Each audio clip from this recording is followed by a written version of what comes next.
आज हम सामान्य हिंदी के एक महत्वपूर्ण अध्याय के विषय में जानकारी प्राप्त करेंगे, जो कि किसी भी प्रतियोगी परीक्षा, खासकर टेट, सुपर टेट और भी उससे जुड़ी अन्य परीक्षाओं में 1 से 2 अंक का प्रश्न हर हाल पर निर्धारित है। और यदि आपने जरा सा ध्यान दिया तो ये अंक आपकी अंक तालिका में अवश्य रूप से सम्मिलित हो जाएंगे।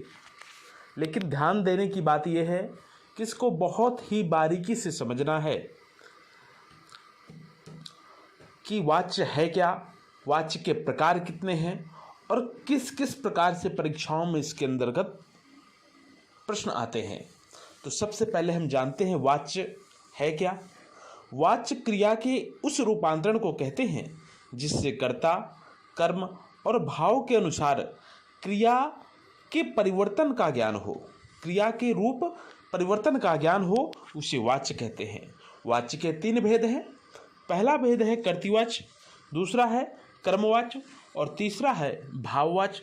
नाम से स्पष्ट है, पहले वाच्य की बात करते हैं। कर्तृवाच्य अर्थात जहाँ पे कर्ता प्रधान हो, क्रिया के उस रूपांतरण को कर्तृवाच्य कहते हैं जिससे वाक्य में कर्ता की प्रधानता का बोध हो, वहाँ पर कर्तृवाच्य होता है।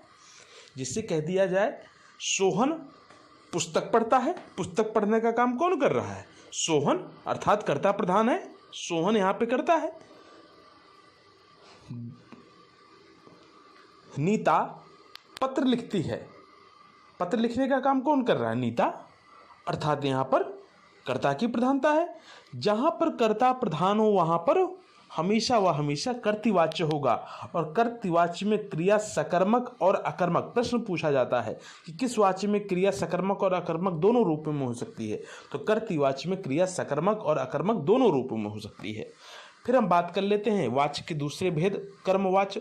क्रिया की उस रूपांतरण को कर्मवाच्य कहते हैं जिससे वाक्य में कर्म की प्रधानता का बोध हो। नाम से स्पष्ट है कर्मवाच्य, जहाँ पे कर्म की प्रधानता का बोध हो। जैसे पत्र लिखा जाता है, क्या लिखा जा रहा है? पत्र। कर्म क्या है? पत्र, अर्थात पत्र लिखा जा रहा है, क्या है? कर्मवाच्य। पुस्तक पढ़ी जा रही है, कर्मवाच्य।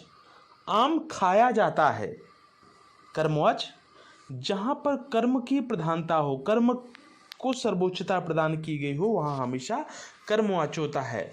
और साथ ही साथ इसमें याद रखने योग्य बात है, कर्मवाच्य में क्रिया केवल व केवल सकर्मक होती है।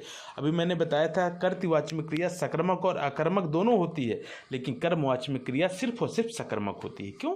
क्योंकि इसमें कर्म साथ में आता है।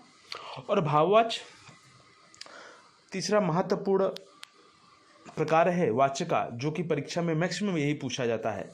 क्रिया के उस रूपांतरण को भाववाच्य कहते हैं जिससे वाक्य में क्रिया अथवा भाव की प्रधानता का बोध हो। और सबसे महत्वपूर्ण बिंदु इसका ये है, भाववाच्य में वाक्य सदैव नकारात्मक होते हैं और भाववाच्य में क्रिया केवल अकर्मक होती है। कर्तृवाच्य में क्रिया सकर्मक और अकर्मक दोनों होती है, कर्मवाच्य में क्रिया सिर्फ सकर्मक होती है और भाववाच्य में क्रिया केवल अकर्मक होती है। और ये वाक्य हमेशा नकारात्मक होते हैं।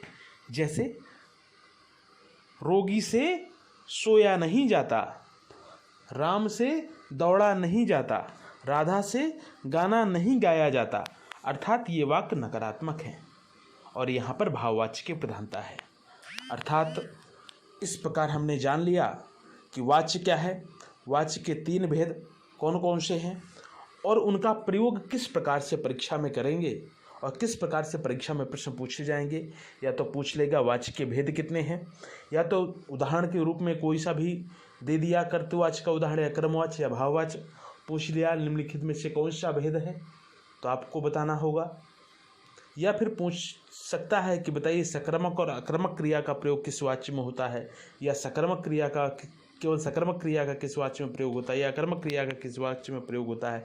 तो आप अगर इन सारी चीज़ों को बारीकी से सुनेंगे तो कभी आपका कोई प्रश्न गलत नहीं होगा। और वाच्य बहुत ही आसान विषय है और इसमें 1 अंक बिल्कुल आपकी अंक तालिका में वैसे ही